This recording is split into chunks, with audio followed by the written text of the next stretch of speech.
भारत माता की जय. आपलं जीवन हे उपभोगासाठी नाही. समृद्धी आवश्यक आहे, परंतु त्यासाठी भ्रष्टाचाराची गरज नाही. आपण लक्ष्मीचे पुजारी आहोत, गरिबीचे नाही.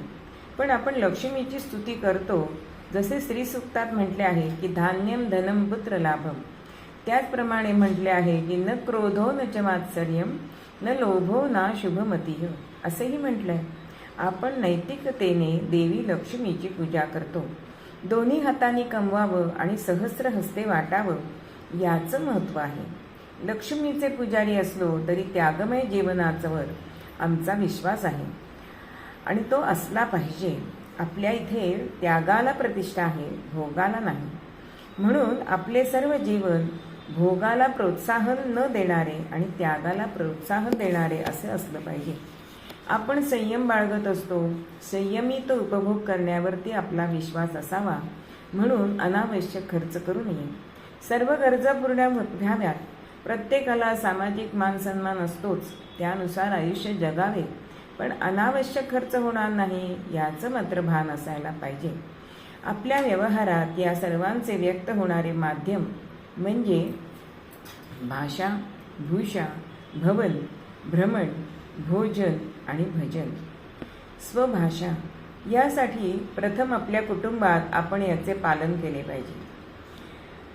कुटुंबात आपल्या व्यवहारासाठी आपलीच भाषा ही वापरली गेली पाहिजे. परदेशी भाषा बोलणं, परदेशी पोशाख घालणं आवश्यक असेल तिथे जरूर करावं, परंतु घरामध्ये मातृभाषा बोलली जावी. आपल्या देशाची व्यवहार भाषा सर्वांनी किमान बोलता येईल इतकी तरी शिकली पाहिजे. आणि म्हणूनच आपल्याकडे असा नियम केलेला आहे की मातृभाषेमध्ये शिक्षण द्यावं, कारण मातृभाषेमध्ये दिलेलं शिक्षण हे चिरकाल टिकतं, ते ग्रहण करण्यासाठी सोपं जातं आणि खरोखरच त्यासाठीच आपण प्रयत्न करायला पाहिजे. आपली मराठी भाषा ही तर इतकी अगदी सुंदर अशी भाषा आहे की जिच्यामध्ये अनेक वृत्त आहेत, काव्य आहे, साहित्य आहे, अशा अनेक प्रकारांनी ती नटलेली आहे आणि म्हणूनच तिचा गौरवसुद्धा आपण केला पाहिजे. एक दिवस आपण फक्त मराठीमध्ये बोलायचं असं आपण खेळ घेऊ शकतो, वागू शकतो.